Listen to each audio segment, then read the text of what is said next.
Assalamualaikum warahmatullahi wabarakatuh. Kita masuk ke dalam mata kuliah koperasi ya. Kita udah sampai ke pertemuan kedua, kita akan bahas terkait tentang organisasi dari koperasi itu sendiri. Maka kita akan tahu lebih dalam nih terkait tentang koperasi. Oke? Untuk mempermudah pembelajaran kita kali ini, kita akan memiliki nih ya agenda pertemuan yang pertama, yaitu tentang definisi, tujuan, dan unsur organisasi koperasi. Kemudian yang kedua adalah struktur internal dan kemudian struktur eksternal organisasi koperasi. Yang ketiga ada prosedur anggaran dan kemudian akta koperasi. Selanjutnya ada nomor induk koperasi dan kelima adalah pembubaran koperasi. Bisa kita lihat nih ya. Ya, pertama-tama kita akan membahas tentang definisi dari organisasi koperasi. Di sini menurut Hanel, organisasi koperasi diartikan sebagai suatu sistem sosial ekonomi atau sosial teknik yang terbuka dan berorientasi pada tujuan. Sedangkan Robke mendefinisikan ciri-ciri organisasi koperasi yang pertama adalah terdapat sejumlah individu yang bersatu dalam suatu kelompok atas dasar suatu kepentingan dan tujuan yang sama. Kemudian yang kedua, terdapat anggota-anggota yang bergabung dalam kelompok usaha untuk memperbaiki kondisi sosial ekonomi mereka sendiri. Selanjutnya, ada anggota yang bergabung dalam koperasi untuk memanfaatkan koperasi secara bersama-sama. Nah, yang terakhir adalah koperasi sebagai perusahaan yang mempunyai tugas untuk menunjang kepentingan para anggota kelompoknya dengan cara menyediakan barang, jasa yang dibutuhkan oleh anggota di dalam kegiatan ekonominya. Dari sana kita bisa lihat juga tujuan dari anggota koperasi ini. 4 garis besar dari tujuan organisasi yang tercantum dalam Undang-Undang Nomor 25 Tahun 1992 Pasal 4. Yang pertama adalah membangun dan mengembangkan potensi serta kemampuan ekonomi anggota dan masyarakat umum untuk meningkatkan kesejahteraan ekonomi dan sosial rakyat. Selanjutnya, secara aktif turut berperan dalam usaha meningkatkan kualitas kehidupan manusia dan masyarakat umumnya. Yang ketiga, mengokohkan perekonomian rakyat sebagai dasar kekuatan dan ketahanan pada perekonomian nasional dengan koperasi yang menjadi soko guru. Yang terakhir adalah berusaha untuk mewujudkan dan mengembangkan perekonomian nasional sebagai usaha bersama dengan dasar asas kekeluargaan serta demokrasi ekonomi. Nah, di sini kita bisa lihat unsur dari organisasi koperasi. Yang pertama, koperasi ini merupakan sebuah badan usaha, jadi ada izinnya. Nah, kemudian selanjutnya, koperasi dapat didirikan oleh orang-orang atau badan hukum koperasi sekaligus sebagai anggota koperasi yang bersangkutan. Selanjutnya yang ketiga, koperasi dikelola berdasarkan prinsip-prinsip perkoperasian gitu ya teman-teman, karena prinsip berjalannya badan usaha koperasi ini punya tujuan atau punya prinsip khusus. Nanti kita akan bahas di slide setelah ini. Kemudian yang keempat, wajib dikelola berdasarkan asas kekeluargaan. Jadi anggota di dalamnya itu sama-sama menang dan sama-sama senang gitu ya, karena asas kekeluargaan. Jadi gimana caranya diciptakan suatu environment atau suatu lingkungan yang sama-sama untuk gotong royong dan saling membantu. Nah, kita bisa dilihat di sini ada struktur internal organisasi koperasi. Koperasi ini memiliki struktur internal yang beranggotakan sebagai rapat anggota, kemudian pengurus koperasi, kemudian ada pengawas koperasi. Nah, dari pengurus koperasi ini juga bisa untuk memilih yang namanya pengelola koperasi. Nanti kita akan secara detail untuk melihat di skema-skema selanjutnya. Nah, ini adalah menurut pasal 22 Undang-Undang tahun 1992, di mana rapat anggota merupakan pemegang kekuasaan tertinggi dalam koperasi, dan rapat anggota dihadiri oleh anggota, pelaksananya diatur dalam anggaran dasar. Jadi di rapat anggota bisa untuk menentukan anggaran dasar, kemudian kebijakan umum di dalam bidang organisasi, manajemen maupun badan usaha koperasi. Selanjutnya pemilihan, pengangkatan, pemberhentian, pengurus dan pengawas koperasi. Jadi semuanya untuk anggota, dari anggota dan oleh anggota gitu ya teman-teman. Semuanya bisa dilapatkan di dalam rapat anggota di sini. Nah, selanjutnya yang keempatnya adalah rencana kerja, rencana anggaran pendapatan dan belanja koperasi serta pengesahan laporan keuangan. Nah, yang paling penting ketika ada di dalam koperasi, ketika kita menjadi anggota adalah pembagian hasil usaha, di mana di sini ada nih ya hasil-hasil usaha yang telah dilakukan oleh koperasi di dalamnya. Nah, kemudian yang ketujuh adalah penggabungan, peleburan, pendirian atau pembubaran koperasi. Ini bisa dilakukan saat adanya rapat anggota. Nah, di sini pengurus ini merupakan perwakilan anggota koperasi yang dipilih melalui rapat. Idealnya pengurus koperasi ini memiliki kemampuan ya manajerial untuk bisa mengelola koperasi sesuai dengan prinsip-prinsip koperasi. Kemudian pengawas ini juga menjadi sebuah badan atau bukan badan ya, bagian dari koperasi yang mampu mengawasi apakah koperasi ini berjalan dengan baik dan sehat. Nah, selanjutnya ini kita bisa lihat ya teman-teman dari skema di sini. Yang pertama, hierarki tanggung jawab dalam koperasi. Nah, dari paling tinggi yang pertama adalah seperti sudah dikatakan adalah rapat anggota. Rapat anggota ini dapat memberhentikan dan memilih pengawas maupun pengurus gitu ya. Nah, pengawas di sini pun bertanggung jawab dalam koperasi untuk mengawasi pengurus. Seperti itu. Nah, ketika kita melihat dalam strukturnya akan tetap seperti ini, di mana rapat anggota ini menjadi struktur paling tinggi gitu ya, yang kemudian saling berkoordinasi oleh pengurus, di mana di sini ada ketua, sekretaris, dan bendahara. Tapi pengurus ini juga boleh nih melakukan yang namanya penunjukan manajer atau pengelola yang jauh lebih spesifik untuk mengelola harian kegiatan koperasi. Nah, di sini jadi hubungannya timbal balik itu dari rapat anggota ke pengurus, ke manajer untuk pengelola, kemudian dari pengelola dikembalikan lagi kepada pengurus dan akhirnya dirapatkan kembali kepada rapat anggota.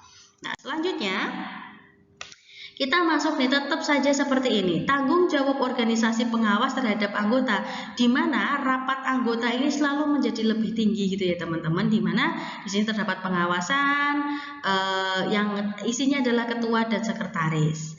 Nah, selanjutnya kita bisa lihat tanggung jawab organisasi pengelola. Nah, di sini ketika pengurus ini sudah untuk menunjuk manajer atau pengelola juga diperbolehkan untuk melakukan koordinasi kepada manajer A, manajer B, manajer C. Contohnya misal di sini ya teman-teman.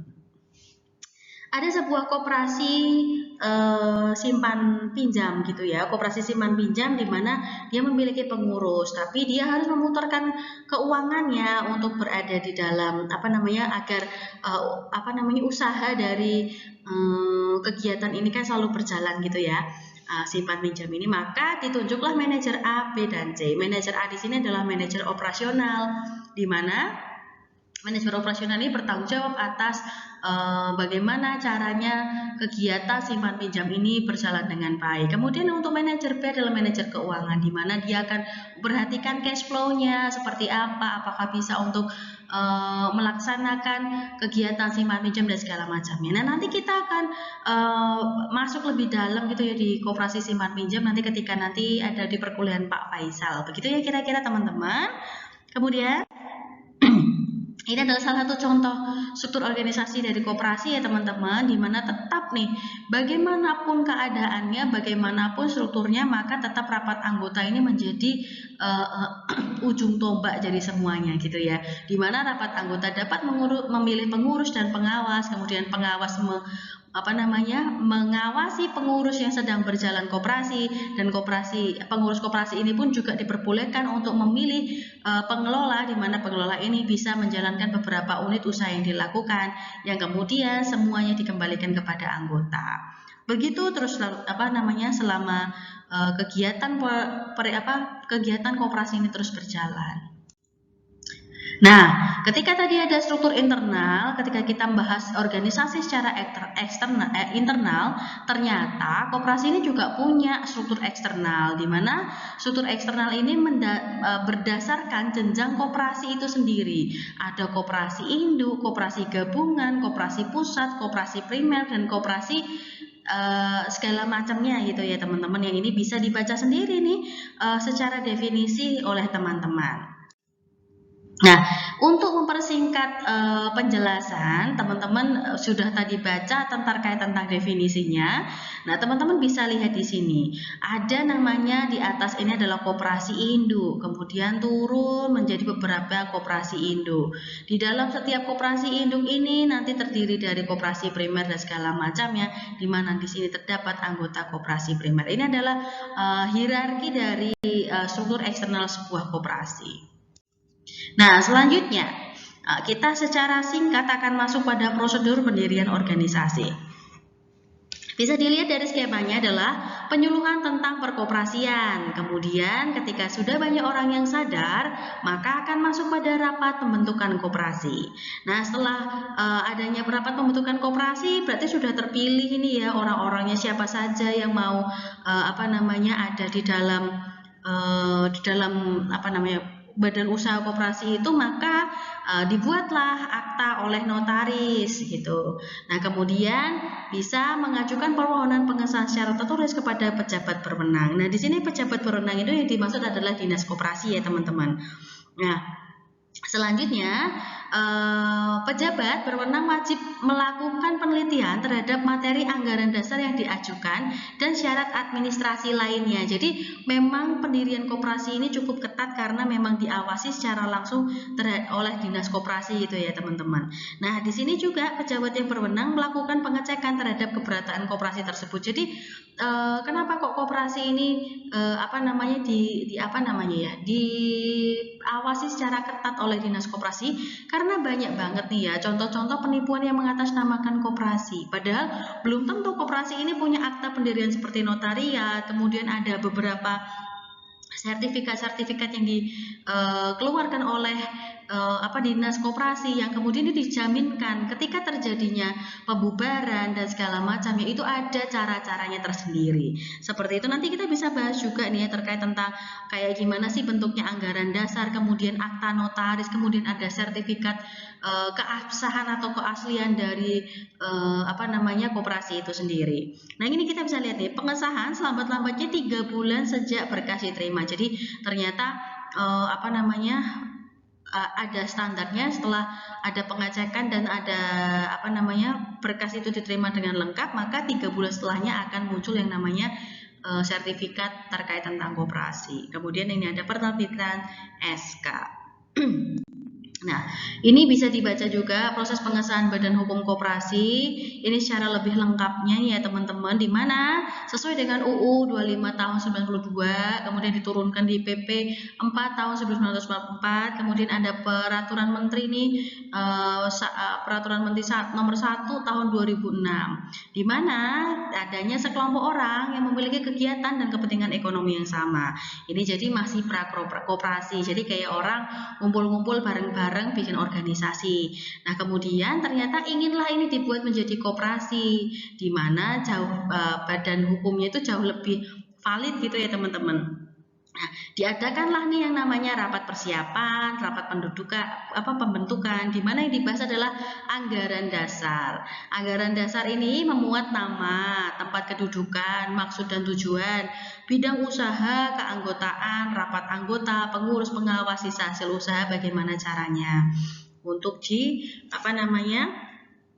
bagikan. Nah, kemudian kita bisa lihat di sini ada koperasi primer. Sekurang-kurangnya dihadiri oleh 20 orang pendiri.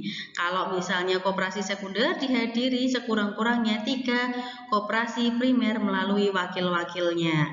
Nah, setelah ini syarat ini tercukupi, entah nanti miliknya koperasi primer atau sekunder, maka kita akan masuk ke dalam pembuatan akta oleh notaris.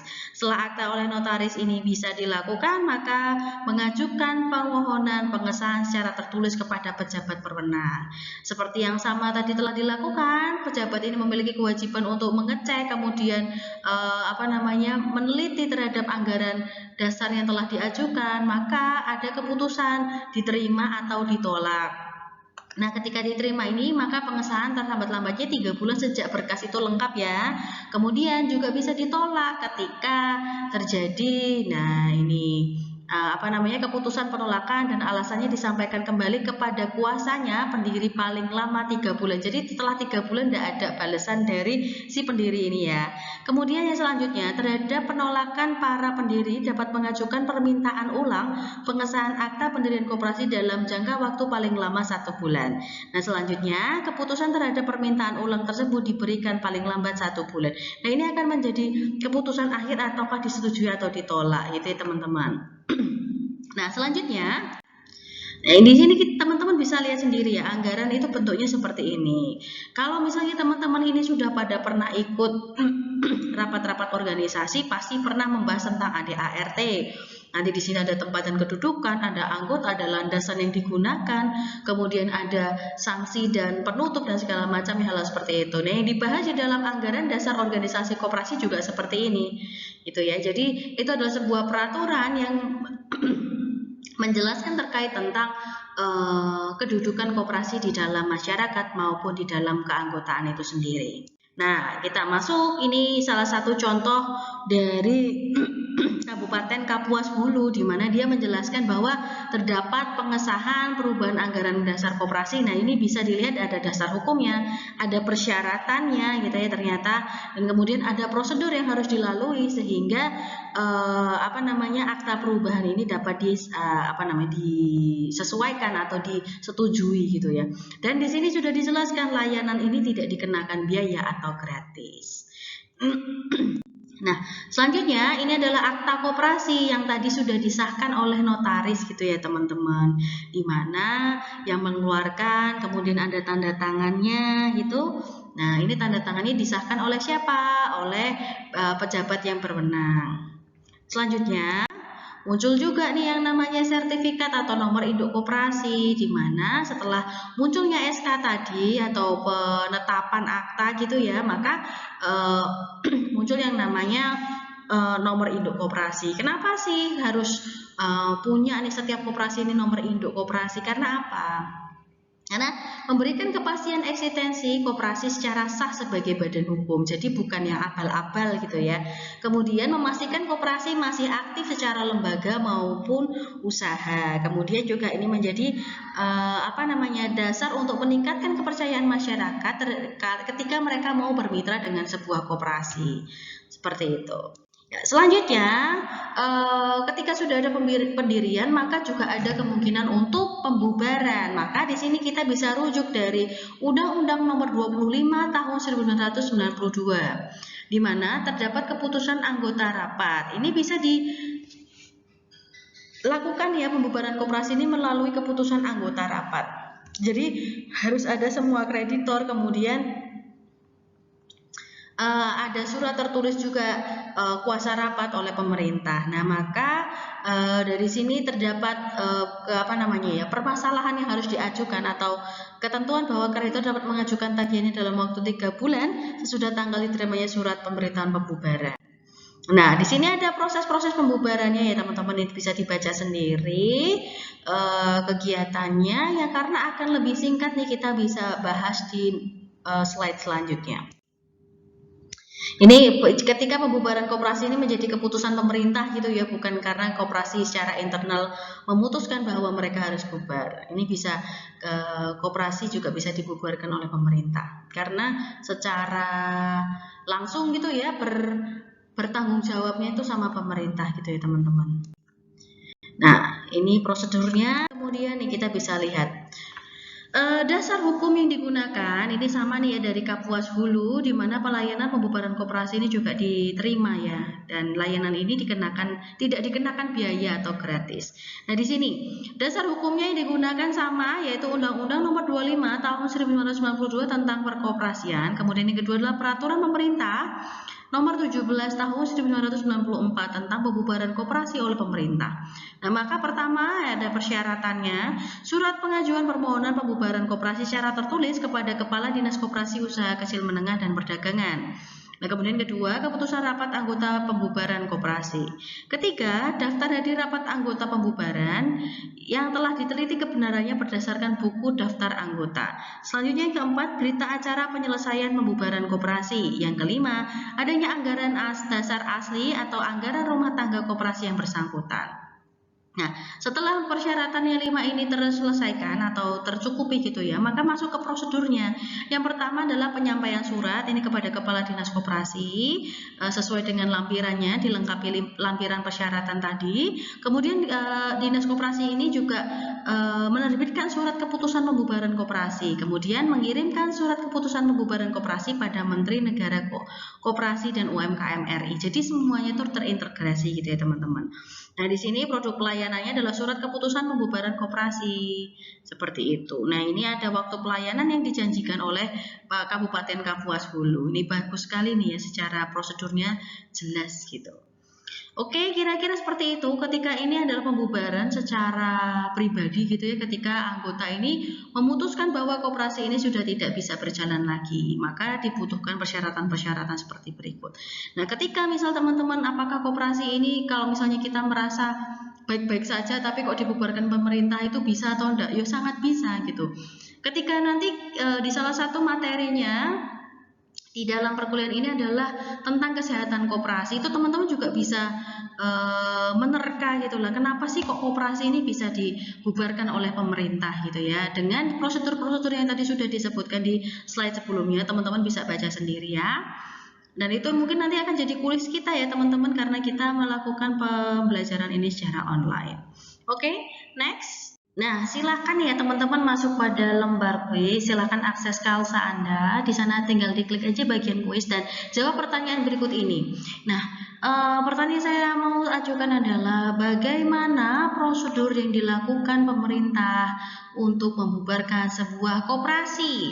Nah, jelaskan dengan bahasa Anda sendiri. Silakan dibaca juga di materinya ya teman-teman. Terima kasih. Kira-kira seperti itu saja pertemuan kita kali ini. Semoga teman-teman selalu dalam keadaan sehat dan wassalamualaikum warahmatullahi wabarakatuh.